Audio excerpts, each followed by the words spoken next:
Haleluya, salam damai sejahtera di dalam cinta kasih dari para Bapa kita Tuhan Yesus Kristus. Selamat malam, puji Tuhan. Rabu malam hari ini tanggal 12 November 2025. Oh, kita berterima kasih kepada Tuhan. Hanya oleh rahmat dan anugerah Tuhan, Bapak Ibu bersama saya dipelihara. Hari demi hari, setiap kesempatan itu anugerah Tuhan, kita selalu dipelihara sama Tuhan. Jangan pernah membuang waktu dengan sia-sia.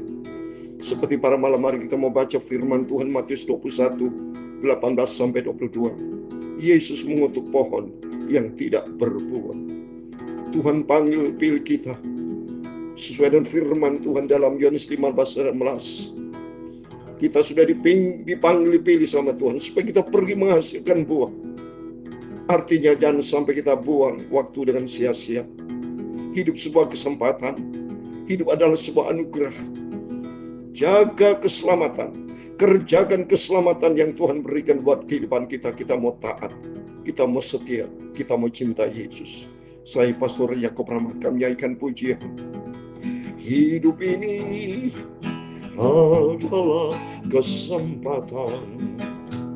Hidup ini harus menjadi berkat. Aku tidak mau sia-siakan apa yang Tuhan beri. Hidup ini harus jadi berkat. Oh Tuhan, pakailah hidupku selagi aku masih kuat dan sehat. Bila saatnya nanti ku tak berdaya lagi, hidup ini sudah jadi berkat. Hidup ini adalah kesempatan. Dan pergunakanlah waktu yang ada. Seperti dalam kitab Efesus pasal 5 ayat 16 dan 17. Kita mau setia pada Tuhan. Dan pergunakanlah waktu yang ada, karena hari-hari ini adalah jahat. Sebab itu janganlah kamu bodoh, tetapi usahakanlah supaya kamu mengerti kehendak Tuhan dalam firman Tuhan.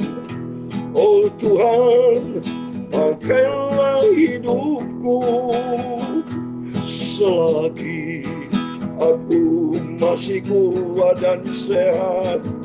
Bila saatnya nanti ku tak berdaya lagi, hidup ini sudah jadi berkat.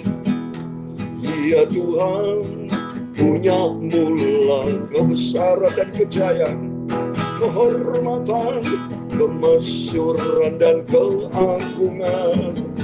Ya segala-galanya ada di langit dan di bumi. Ya Tuhan, punya mula kerajaan dan Kau yang tertinggi itu, melebihi segala-galanya sebagai kepala. Sebab kekayaan dan kemuliaan berasal daripada-Mu, dan Engkau-lah yang berkuasa atas segala-galanya. Dalam tangan-Mu lah kekuatan dan kejayaan. Dalam tangan-Mu lah kuasa membesarkan dan mengokohkan segala-galanya. Sekarang ya Allah kami bersyukur kepada-Mu dan memuji nama-Mu yang agung itu. Oh Tuhan, sucikanlah mulutku, pikiran hatiku. Malam hari ini kami mau baca firman-Mu Bapa. Ampunilah segala dosa, ampunilah segala salahku, sucikanlah hidupku ya Tuhan Yesus. Terima kasih Bapa, berfirman malam hari ini. Kusiapkan hatiku untuk terima firman-Mu. Dalam nama Tuhan Yesus, kami sudah berdoa dan mengucap syukur. Haleluya. Amin, amin. Terpujilah Bapa kita Tuhan Yesus. Hidup adalah sebuah anugerah. Hidup adalah kesempatan. Mari jangan buang waktu dengan sia-sia. Firman Tuhan katakan dalam Efesus pasal 5 ayat 16 dan 17. Dan pergunakanlah waktu yang ada, karena hari-hari ini adalah jahat. Sebab itu janganlah kamu bodoh, tetapi usahakanlah supaya kamu mengerti kehendak Tuhan. Amin. Hidup ini adalah kesempatan. Hidup ini seperti uap. Kalau kita baca Yakobus pasal 14 pasal 4 ayat 14. Sebentar kelihatan, sebentar lenyap. Tentu jangan pernah hidup dengan sia-sia. Hiduplah sesuai dengan firman Tuhan dan berbuah. Amin. Mari kita ikuti firman Tuhan pada malam ini sebelum kita berbaring tidur. Kembali kita kepada firman Tuhan. Hanya rahmat dan anugerah Tuhan, Bapak Ibu bersama saya masih diberikan kesempatan, seperti saya diberikan kesehatan, kesempatan. Ini anugerah Tuhan yang luar biasa. 2 minggu lagi atas izin rahmat anugerah Tuhan, saya di dalam perjalanan ke Israel. Karena saya dalam rangka pelayanan, saya tidak mau sia-siakan hidup. Saya tidak mau menjadi hidup yang pasif, tapi menjadi hidup hamba Tuhan yang produktif. Bekerja di ladang Tuhan. Beritakan Injil, beritakan kabar keselamatan, supaya banyak jiwa-jiwa dimenangkan, diselamatkan untuk kerajaan surga. Amin. Mari kita mau baca berurutan tiap malam, kita baca perjanjian baru. Sekarang kita mau baca Matius 21 ayat 18 sampai 22. Kemarin kita baca Matius 18 ayat 2, Matius 21 ayat 12 sampai 17. Sekarang berurutan, kemarin ayat 17, sekarang ayat 18 sampai 22 perihal Yesus mengutuk pohon ara. Demikian firman Tuhan. Pada pagi-pagi hari dalam perjalanannya kembali ke kota, Yesus merasa lapar. Lihat ini saudara. Yesus sebagai manusia. Betul-betul Yesus di sini 100% sebagai manusia dia lapar. Dari aspek horizontal. Tapi kalau kita tinjau dari aspek vertikal rohani, lapar rohani, yaitu kerinduan supaya setiap anak-anak Tuhan, pohon itu harus berbuah. Karena kerinduan dari Tuhan, lapar maksudnya kerinduan dari Tuhan, supaya setiap anak-anak Tuhan menghasilkan buah. Mari kita baca berkaitan dengan buah, saudara. Ayat 18, dekat jalan ia melihat pohon ara lalu pergi ke situ. Tapi ia tidak mendapatkan apa-apa pohon ara itu selain daun-daun saja. Katanya kepada pohon itu, engkau tidak akan berbuah lagi selama-lamanya. Dan seketika itu juga keringlah pohon ara itu. Coba nih saudara. Berarti kesemuanya Tuhan tegas dan keras. Tuhan mau supaya kita hidup juga sama, punya prinsip. Hidup ini adalah sebuah kesempatan. Hidup ini di sebuah anugerah. Tuhan simbolkan kita adalah sebuah pohon. Supaya pohon jangan sampai pohon tidak menghasilkan buah. Jadi daun-daun saja, artinya hanya luar saja. Secara fisik ada hanya pohon, ada daun, tapi tidak ada hasil apa-apa. Dan Tuhan sampai marah mengutuk, jangan berbuah lagi. Berarti hidup ini sebuah kesempatan. Jangan buang waktu sia-sia. Seperti hari ini adalah tanggal 12 bulan 11 2005 hanya berlangsung satu kali. Besok malam tanggal 13. Berarti mari setiap kesempatan yang Tuhan berikan buat setiap Bapak Ibu bersama saya, jangan pernah buang waktu dengan sia-sia. Setiap kesempatan yang Tuhan berikan ada maksud Tuhan supaya kita pergi menghasilkan buah. Seperti di dalam ayat 20, melihat kejadian itu tercenganglah murid-muridnya lalu berkata, bagaimana mungkin pohon ara itu sekonyong-konyong menjadi kering? Coba ini saudara. Kalau Tuhan sudah marah, hilang kesempatan, selesai Bapak Ibu. Itu mari selagi kita diberikan kehidupan buat kita, mari kita mau pergunakan setiap kesempatan buat Tuhan.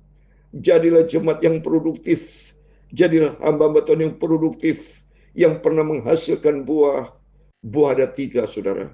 Buah dari aspek tubuh, perilaku kita harus baik. Buah dalam aspek jiwa, pikiran kita mungkin pikiran-pikiran kerajaan surga seperti di dalam Kolose pasal 3:2. Pikirkan perkara di atas. Dan aspek ketiga, hati kita, roh hati kita, berbuatlah baik. Hati kita, mari, hati yang berbuat baik. Selagi Tuhan berikan kesempatan, pikirkan perkara yang baik. Bagaimana? Contoh, sebentar lagi kita melaksanakan Natal di gereja kita masing-masing. Apa yang harus Bapak Ibu kerjakan dari Natal? Dalam kejamatan kami, penggambaran kami di Jember, semua jemaat produktif.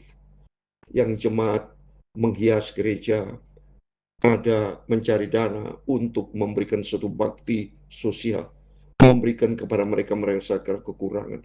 Mari, yang penting kita lakukan sesuatu. Ada jemaat yang rajin untuk berdoa, ada yang menyusun acara. Pokoknya setiap jiwa-jiwa, mari kerja buat Tuhan. Supaya selagi Tuhan berikan kesempatan, jangan hilangkan kesempatan dengan sia-sia. Seperti firman Tuhan katakan di dalam ayat 21, Yesus menjawab mereka, aku berkata kepadamu, sesungguhnya jika kamu percaya dan tidak bimbang, kamu bukan saja akan dapat berbuat apa yang kuperbuat dengan pohon ara itu, tapi juga jikalau kamu berkata kepada gunung ini, beranjaklah dan tercampaklah ke dalam laut, hal itu akan terjadi. Artinya harus punya iman. Jadi setiap kita, mari punya iman dan menghasilkan perbuatan. Dalam Yakobus berkata, iman tanpa perbuatan akan sia-sia. Banyak orang Kristen hanya percaya kepada Tuhan, tetapi tidak menghasilkan apa-apa. Hanya pergi ke gereja percaya, tapi tidak pernah berbuat baik. Tidak pernah menghasilkan buah. Mari maunya Tuhan.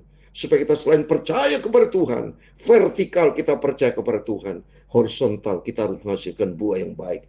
Seperti di ayat 22 dikatakan, dan apa saja yang kamu minta dalam doa dengan penuh kepercayaan, kamu akan menerimanya. Amin. Artinya, kita punya iman percaya kepada Tuhan dan berani melangkah. Dan di situ Tuhan akan menyatakan mujizatnya. Sebab Tuhan berfirman dalam Yohanes 11 ayat 40, asal kita percaya, Tuhan akan melakukan perkara besar, kita akan melihat kemuliaan Tuhan. Mari, Tuhan mau supaya kita pergi menghasilkan buah, Bapak Ibu. Saya mau baca di dalam Lukas pasal 13, ayat 6 sampai 9, demikian firman Tuhan. Lalu Yesus mengatakan perumpamaan ini, seorang punya pohon ara yang tumbuh di kebun anggurnya, dan ia datang untuk mencari buah pada pohon itu, tapi ia tidak menemukan. Lihat, sama. Ya, kerinduan dari Tuhan supaya pohon itu menghasilkan buah. Contoh Bapak Ibu sama. Kalau Bapak Ibu nanam pohon buah mangga, kerinduan kita tentunya ditanam supaya menghasilkan buah. Tapi kalau tidak berbuah berarti pohon itu sia-sia.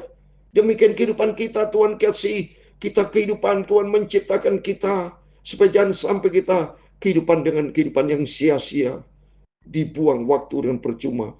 Justru banyak orang-orang hidupnya penuh dengan dosa, hidup tidak ada arti apa-apa, itu akan dibuang sama Tuhan. Ya, terus ayat ke-7 dikatakan, lalu ia berkata kepada pengurus kebun anggur itu, sudah 3 tahun aku datang mencari buah pada pohon ara itu, dan aku tidak menemukannya. Tebang pohon ini, untuk apa ya hidup di tanah ini dengan percuma? Tebang, buat apa hidup dengan percuma? Jangan pernah Bapak Ibu berpikir percuma hidupnya, jangan. Tapi mari hidup yang Tuhan berikan, mau hidup untuk kemuliaan Tuhan, menghasilkan buah, Bapak Ibu. Apa yang Bapak Ibu kerjakan, mari kita berbuatlah sesuatu untuk kemuliaan Tuhan. Melangkah, jangan menjadi manusia yang pasif, tapi menjadi anak Tuhan yang produktif, ada hasil harus kita kerjakan. Ayat 8, jawab orang itu, Tuhan, biarkanlah dia tumbuh, ya, tahun lagi aku akan mencanangkan tanah sekelilingnya, memberikan pupuk kepadanya. Pupuk bicara firman Allah. Seringkali kita sudah dapat firman-firman, tapi tidak pernah menghasilkan buah. Tidak pernah menghasilkan suatu. Bapak Ibu diam saja, tidak berbuat menjadi pelaku firman. Maka di ayat ke-9 dikatakan, mungkin tahun depan ia berbuat, jika tidak, tebanglah dia. Ingat, kesempatan berlangsung satu kali. Mari, selagi Tuhan berikan kesempatan, kita menghasilkan buah. Karena Tuhan sudah pilih kita. Dalam Yohanes 15 ayat 16, sebagai terakhir saya kasih firman Tuhan. Yohanes 15 ayat 16, demikian firman Tuhan. Bukan kamu yang memilih aku, tetapi akulah yang memilih kamu. Dan aku telah menetapkan kamu, supaya kamu pergi menghasilkan buah. Lihat ini, menghasilkan buah. Jadi Tuhan mau supaya setiap pribadi kita, hidup yang Tuhan berikan harus ada hasil. Seperti Bapak Ibu kalau bekerja secara horizontal, setiap kita yang bekerja, hasil bekerja pasti ada buah. Apa itu? Gaji. Dan menerima gaji, tentunya istri dan anak-anak ingin mendapatkan sesuatu dari seorang ayah yang sudah bergaji, yaitu memberikan sesuatu hasil dari pekerjaannya. Demikian kehidupan kita. Kata firman Tuhan tadi menghasilkan buah. Dan kata firman Tuhan, buahmu tetap bicara kesetiaan. Dan berikutnya, supaya apa yang kamu minta kepadanya, dalam namaku diberikan kepada. Artinya, kalau kita setia sama Tuhan, ada hasil buah, ada sesuatu yang sesuai dengan kehendak Tuhan. Kita layak kepada Tuhan. Hidup kita diberkati sama Tuhan. Itu tuh. Selagi kita mau hidup, jangan pernah hidup dengan percuma. Hiduplah untuk menghasilkan buah. Hiduplah untuk kemuliaan Tuhan. Coba saudara renungkan. Selama saudara Kristen sudah sekian tahun. Seperti dalam Lukas 13 tadi. Sudah 3 tahun artinya. Sudah begitu lama Bapak menjadi anak Tuhan. Kenapa tidak pernah menghasilkan buah? Tapi mari, selagi kita hidup melalui firman Tuhan malam hari ini, setiap kita mari kita pikirkan, Tuhan, aku menghasilkan buah. Tuhan rindu untuk melakukan sesuatu untuk kemuliaan Tuhan. Karena hidup ini adalah sebuah kesempatan. Hidup sebuah anugerah. Jangan pernah hidup percuma. Hiduplah untuk kemuliaan Tuhan. Amin. Hidup ini adalah kesempatan. Hidup ini ku mau melayani Tuhan. Jangan sia-siakan apa yang Tuhan beri. Hidup ini sudah jadi berkat. Oh Tuhan, pakailah hidupku supaya hidupku menjadi berkat. Ku tak mau hidup percuma, ku mau melayani Tuhan sampai Tuhan Yesus datang kembali. Tuhan memberkati engkau dan melindungi engkau. Tuhan menyinari engkau dengan wajah-Nya dan memberi engkau kasih karunia. Tuhan menghadapkan wajah-Nya kepadamu dan memberi engkau damai sejahtera. Bapa kami yang di surga, dikuduskan namamu, datanglah kerajaan-Mu, jadilah kehendak-Mu di bumi seperti di surga. Berikanlah kami pada hari ini makanan kami yang secukupnya, dan ampunilah kami akan kesalahan kami, seperti kami juga mengampuni orang bersalah kepada kami, dan jangan membawa kami ke dalam pencobaan, tetapi lepaskanlah kami daripada yang jahat, karena Engkaulah yang mempunyai kerajaan dan kuasa dan kemuliaan sampai selama-lamanya. Amin, amin. Selamat malam. Biar melalui firman Tuhan pada malam ini kita mau berjaga dan berdoa. Ikuti firman Tuhan. Jangan pernah hidup dengan percuma. Hiduplah untuk kemuliaan Tuhan.